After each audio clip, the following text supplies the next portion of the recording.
बिश्नोई थोड़ी देर में अनमोल को लेकर दिल्ली विमान पहुंचेगा। बाबा सिद्दीकी मर्डर केस हो या सिद्धू मूसेवाला हत्याकांड हो, इन दोनों ही बड़े हत्याकांड में आरोपी है अनमोल बिश्नोई। अभिनेता सलमान खान के घर पर जो फायरिंग हुई थी, उन जैसे गंभीर मामलों का आरोपी है अनमोल बिश्नोई। राजस्थान में हत्या, रंगदारी और धमकी के कई केस दर्ज हैं इसके ऊपर। जोधपुर में फायरिंग, रंगदारी, धमकी के कई केस में नामजद है अनमोल बिश्नोई।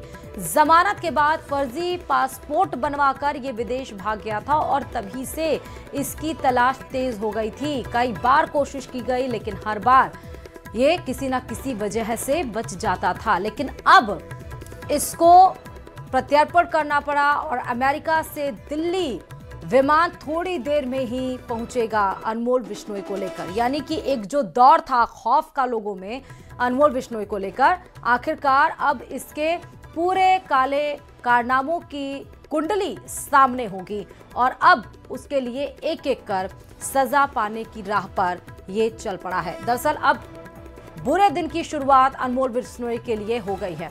बताते आपको चले कि क्या क्या कनेक्शंस इसके अनमोल का राजस्थान से कनेक्शन क्या क्या है। दरअसल राजस्थान में हत्या समेत 21 केस हैं। जयपुर, जोधपुर, श्रीगंगानगर, हनुमानगढ़ में केस है। जोधपुर के 6 मामलों में ये गिरफ्तार हो चुका है। जमानत के बाद फर्जी पासपोर्ट से विदेश ये भाग गया था। जयपुर में कारोबारियों से रंगदारी वसूलने के 7 केस हैं इसके ऊपर। राजस्थान पुलिस ने 1 लाख का इनाम इसके ऊपर रखा था।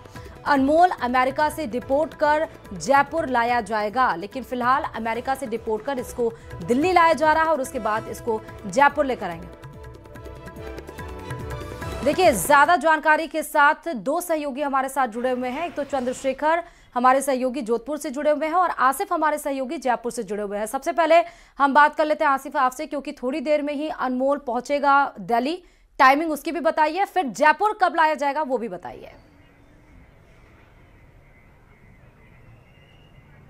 देखिए श्रुति, बहुत महत्वपूर्ण है अनमोल का भारत लौटना। अनमोल ऐसे कई मामलों के अंदर जो है वो आरोपी है, जिसके लिए लंबे समय से जो है वो राजस्थान पुलिस को अनमोल से पूछताछ की तलाश है। लेकिन फिलहाल सबसे महत्वपूर्ण जानना यह है कि एनआईए के सुपुर्द किया जाएगा अनमोल बिश्नोई को। तो पूरे भारत के अंदर या कुछ राज्यों के अंदर जितने अलग अलग मामले अनमोल बिश्नोई को लेकर चल रहे हैं, वहां की पुलिस को कब सौंपा जाएगा ये एनआईए तय करेगा। एनआईए के अंदर पहले एनआईए अपने स्तर पर पूछताछ करेगा, उसके बाद में पहले पंजाब का नंबर आता है, हरियाणा का नंबर आता है या राजस्थान का नंबर आता है, ये उसके बाद में तय किया जाएगा। क्योंकि यहाँ सभी राज्यों की पुलिस के अंदर अलग अलग मामलों को लेकर जो है वो अनमोल बिश्नोई से पूछताछ होनी है। अब सवाल उठता है राजस्थान का। राजस्थान के अंदर लगभग 20 मामले ऐसे हैं जिनके अंदर अनमोल बिश्नोई के ऊपर 20 मामले दर्ज हैं। चाहे वो सीकर की बात कर ले, नागौर की बात कर ले या जयपुर की बात कर ले। तो जयपुर, नागौर, सीकर, इनके अंदर रंगदारी या धमकी देने के मामले दर्ज हैं। लेकिन चूंकि राजस्थान से ही सबसे पहले इनको जमानत मिली थी, जोधपुर से अनमोल बिश्नोई को जमानत मिली थी और फिर अनमोल बिश्नोई के ऊपर आरोप है कि जोधपुर से जमानत लेने के बाद में ये फर्जी पासपोर्ट के सहारे देश छोड़कर चले गए थे। और ये जानना भी कानूनी पहलू बहुत दिलचस्प है कि अनमोल बिश्नोई को किसी क्राइम के चलते अमेरिका से डिपोर्ट नहीं किया जा रहा, बल्कि अवैध प्रवासी के तौर पर। आपको याद होगा, बहुत सारे अवैध प्रवासियों को अमेरिका ने पहले भी भारत को डिपोर्ट किया है। तो ये लगभग वैसा ही मामला है, क्योंकि अमेरिका के अंदर उनके ऊपर कोई क्राइम दर्ज नहीं है, तो वो डिपोर्ट किए जा रहे अवैध प्रवास के लिए। लेकिन जो जिशान सिद्दीकी हैं, बाबा सिद्दीकी के बेटे, बाबा सिद्दीकी की मुंबई में हत्या कर दी गई थी। जिशान सिद्दीकी ने रिक्वेस्ट की थी गृह रक्षा विभाग से अमेरिका के, तो एहतियात के तौर पे जानकारी के लिए अमेरिका के गृह रक्षा विभाग ने एक ईमेल किया है जिशान सिद्दीकी को, ये सूचना देने के लिए कि आपने जिनके लिए हमें ईमेल किया था उन्हें भारत जो है वो डिपोर्ट किया जा रहा है। अब जिशान सिद्दीकी ने मुंबई पुलिस से आग्रह किया है कि मुंबई उसे लाकर पूछताछ की जाए, क्योंकि उनके पिता की हत्या के अंदर उनका नाम भी आ रहा है। अब सवाल यह है कि अमेरिका के अंदर कोई क्राइम दर्ज नहीं है, अमेरिका उन्हें जो है अवैध प्रवास के चलते डिपोर्ट कर रहा है, लेकिन भारत में बहुत सारे मुकदमे दर्ज हैं। तो भारत के अंदर अलग अलग राज्यों की पुलिस एनआईए को कैसे अप्रोच करती है, एनआईए कोर्ट इस मामले को लेकर किस किस पुलिस को सौंपता है, किस किस का शेड्यूल बनता है, कब कब की डेट दी जाती है, इस पर नजरें बनी रहेगी। लेकिन फिलहाल उनका दिल्ली आना, वो दिल्ली आएगा और दिल्ली आने के बाद में एनआईए पूछताछ करेगी और एनआईए क्या कुछ निकाल पाती है ये अपने आप में देखना महत्वपूर्ण होगा। कहां उन्हें सबसे पहले उसे ले जाया जाएगा, ये जो है वो सबसे बड़ी बात होगी, क्योंकि जो राजस्थान के अंदर मामले दर्ज है 20 के करीब मामले दर्ज हैं। मैंने जैसा कि जिलों के नाम भी बताए, सीकर, नागौर, जयपुर, और ये ज्यादातर मामले जो हैं वो मामले हैं वो रंगदारी के हैं, वसूली के हैं, व्यापारियों को धमकी देने के हैं, जान से मारने की धमकी देने के, ये सारे मामले दर्ज हैं। लेकिन जो बड़ा मामला है वो मुंबई के अंदर बाबा सिद्दीकी की हत्या का मामला है। ठीक है, तो अब सवाल ये। ठीक है आसिफ, मैं आपके पास लौटूंगी। जोधपुर से चंद्रशेखर भी जुड़े हुए हैं। चंद्रशेखर, जोधपुर का भी अच्छा खासा कनेक्शन है अनमोल बिश्नोई का, लेकिन जिस तरह आसिफ ने पूरा एलोब्रेट किया है, बताया है कि कैसे क्या क्या चीज प्रोसीजर वाइज और क्रमानुसार होगा, तो जोधपुर में आप अभी कहाँ पे, उसके घर के आसपास हैं क्या कहीं आप? देखिए, अनमोल जो है जोधपुर में कहीं रहता नहीं था। इस बार अगर बात करें तो जिस तरह से जोधपुर के कनेक्शन की बात करें तो जो लॉरेंस बिश्नोई का भाई अनमोल बिश्नोई है, उसके खिलाफ जो है जोधपुर के पूर्व और पश्चिम दोनों थाना जो कमिश्नरेट क्षेत्र है वहां पर कुल 8 मुकदमे दर्ज है। बताया जा रहा है कि 6 मुकदमों में वो पहले ही गिरफ्तार हो चुका था। और सबसे बड़ी बात अगर करें तो जो सरदारपुरा में जिस तरह से अगर वासुदेव इसरानी की हत्या का मामला हो, उसे धमकाने का मामला हो, उसकी दुकान पर फायरिंग का मामला हो, उसमें भी वो नामजद आरोपी रहा है। इसके अलावा ट्रेवल एजेंसी के मालिक मनीष जैन के यहाँ पर जो है फायरिंग का मामला हुआ था। और इसके साथ ही जो बात करें तो तमाम वो लोग जिनके घर पे फायरिंग हुई थी, जिसमें से एक स्वर्ण व्यवसायी है, एक हैंडीक्राफ्ट व्यवसायी है, इन तमाम लोगों जो मुकदमों में उसमें कहीं ना कहीं नामजद रहे। इसके साथ ही 3 मामले उनके खिलाफ जेल में मोबाइल रखने के हुए थे। और सबसे बड़ी बात ये सामने आई है कि जिस तरह से इनके खिलाफ मुकदमे दर्ज हुए थे, वे गिरफ्तार हुए थे, लेकिन गिरफ्तार होने के साथ ही अगर बात करें तो जो इनको बेल मिलने का ये रीजन रहा है कि किसी भी मामले में वे डायरेक्ट इन्वॉल्व कहीं नजर नहीं आए। उनके जो फोन किए गए थे इनके नाम से, वो सिम भी इनकी नहीं थी। और सबसे बड़ी बात अगर करें तो जो फायरिंग की है वो भी गुर्गों द्वारा की गई। तो ऐसे में कहीं ना कहीं उसका लाभ मिला और उन्हें जो जमानत मिली थी उसके बाद वो जोधपुर से जमानत मिलने के बाद 2021 में फरार हो गए थे। और सबसे बड़ी बात करें तो अब थोड़ी देर में वो दिल्ली पहुंचेंगे, वहां से एनआईए उन्हें गिरफ्तार करेगी और गिरफ्तार करने के बाद उनसे पूछताछ की जाएगी। उसके बाद अगर राजस्थान के मामले और जोधपुर की बात करें तो 8 जो मामले हैं उनमें भी उनसे पूछताछ की जानी है, आगे जो है कार्रवाई की जानी है। तो निश्चित तौर पर कब नंबर जो है राजस्थान का आता है और उसमें भी जोधपुर का नंबर कब आता है ये देखने वाली बात होगी। लेकिन अगर बात करें तो साल 2017-18 वो साल थे जब जोधपुर ने रंगदारी शब्द का मतलब सीखा था। और कहीं ना कहीं जो है उन तमाम जो रंगदारी के मामले थे, हत्या के मामले थे, फायरिंग के मामले थे, धमकाने के मामले थे, उन तमाम मामलों में कहीं ना कहीं अप्रत्यक्ष अप्रत्यक्ष रूप से जो है इन पर जुड़ाव का आरोप लगाया, इनके इन्वॉल्व होने का आरोप लगाया, उनके खिलाफ मुकदमे दर्ज हुए हैं। अब इसके अलावा अगर बात करें तो ये 8 मुकदमे, जिनमें से 5 फायरिंग और धमकाने के मुकदमे और 1 हत्या का मामला था।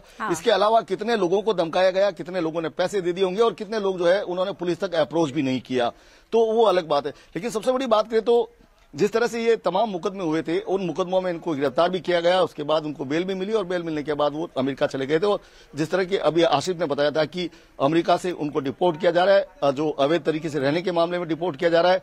लेकिन ये बड़ी घटना है कि अनमोल को भारत लाया जा रहा है और भारत आने के बाद एनआईए उनसे पूछताछ करेगी।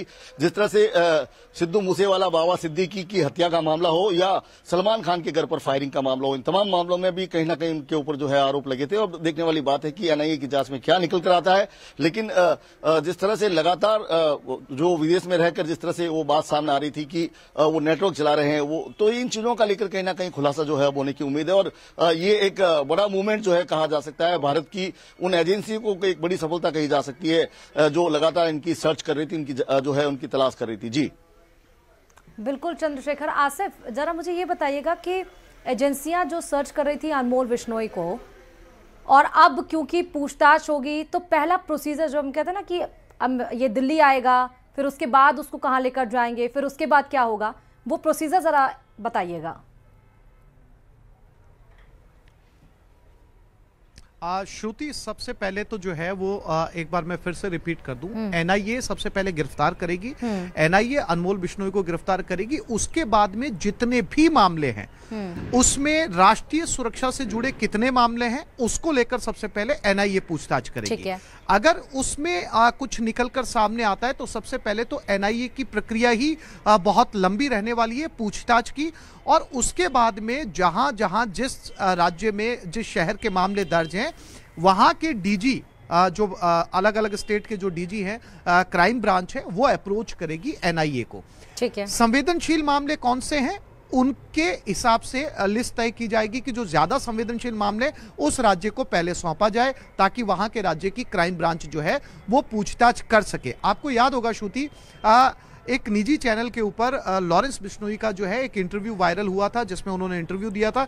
लॉरेंस ने साफ कहा था कि उसके छोटे भाई को जानबूझकर फंसाया गया है, हर मुकदमे में उसका नाम दर्ज किया गया है, और यही कारण बताया, जैसा कि हमारे साथी बता रहे हैं कि जमानत मिलते ही सबसे पहले वो नकली पासपोर्ट लेकर देश छोड़कर चला गया, क्योंकि उसे लग गया था कहीं ना कहीं कि जो पुलिस है उस पर अब शिकंजा कसने वाली है। तो ये देखना भी महत्वपूर्ण होगा एनआईए कि अमेरिका उसे डिपोर्ट क्यों कर रहा है, क्योंकि एनआईए को जो रीजन दिया गया है वो अवैध प्रवास का रीजन दिया गया है, गैर कानूनी तरीके से अमेरिका में घुसने को लेकर जो है उसे वापस डिपोर्ट किया जा रहा है। लेकिन यहां आने के बाद में एनआईए दिल्ली एयरपोर्ट पे इंतजार कर रही है और बहुत सारे मामले ऐसे हैं जो भारत के अंदर उसके ऊपर दर्ज है, खासतौर पर उत्तर भारत के जो राज्य है, हरियाणा हो गया, गुजरात हो गया, आपके राजस्थान हो गया, ये तमाम वो राज्य हैं जो इंतजार कर रहे हैं। अब लिस्टेड किया जाएगा उन आरोपों को कि सबसे संवेदनशील। अब राजस्थान पुलिस का नंबर इसलिए पहले लग सकता है क्योंकि भागा राजस्थान से ही था, जमानत राजस्थान से हुई थी, जोधपुर से जमानत हुई थी और उसके बाद से अनमोल बिश्नोई जो है वो गायब हो गया था। तो राजस्थान पुलिस चाहेगी, राजस्थान क्राइम ब्रांच पुलिस चाहेगी कि सबसे पहले जो है वो एनआईए राजस्थान के सुपुर्द करे। महाराष्ट्र पुलिस भी चाहेगी कि बाबा सिद्दीकी के मामले के अंदर जो है वो बाबा सिद्दीकी मर्डर मामले के अंदर भी अनमोल बिश्नोई का नाम आ रहा है, तो महाराष्ट्र पुलिस भी चाहेगी कि सबसे पहले उसे सौंपे।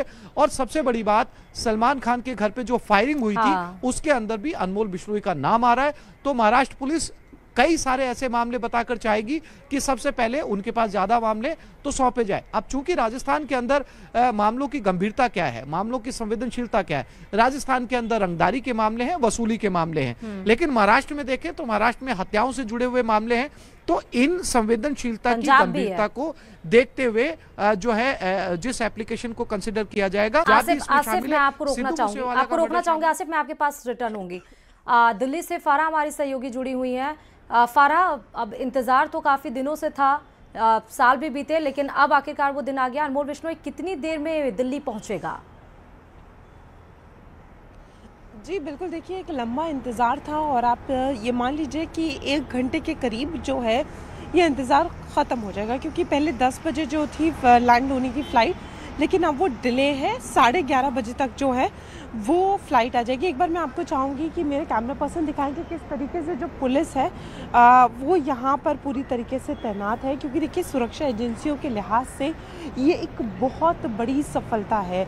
यानी जो अनमोल बिश्नोई का जो जिस तरीके से डिपोर्ट करके यहाँ लाया जा रहा है, क्योंकि देखिए बाबा सिद्दीकी की हत्या हो या सिद्धि मूसेवाला का हो और सलमान खान के घर पे जिस तरीके से गोलीबाजी हुई थी, तो उसके बाद से लगातार जो है वो फरार चल रहा था। और उसके बाद जो है वो बाबा सिद्दीकी के बेटे को भी एक जो है वो मेल गया है और उनको बताया गया है कि डिपोर्ट करके लाया जा रहा है। तो देखिए 18 नवंबर को वहाँ से जो है उनको पकड़ लिया गया था और वहाँ से हटा दिया गया था, और उसके बाद जो है वो पूरी जो प्रक्रिया है वो ये, और अब यहाँ पर जो है वो एनआईए की टीम भी पहुँच गई है। पूरी तरीके से जो है सब सतर्क हैं ताकि जल्द से जल्द जो है वो अनमोल बिश्नोई को यहाँ से लेके जाएं। और देखिए इसमें सबसे बड़ी बात यह है कि यहाँ से ये जितने भी हाई प्रोफाइल मामले हैं इनको जांच में एक नई दिशा मिलेगी, क्योंकि एक लंबे समय से इस बात का इंतज़ार था कि कब अनमोल बिश्नोई को पकड़ा जाएगा, क्योंकि खुद बाबा सिद्दीकी के जो बेटे हैं जीशान सिद्दीकी, उनका भी लगातार ये कहना था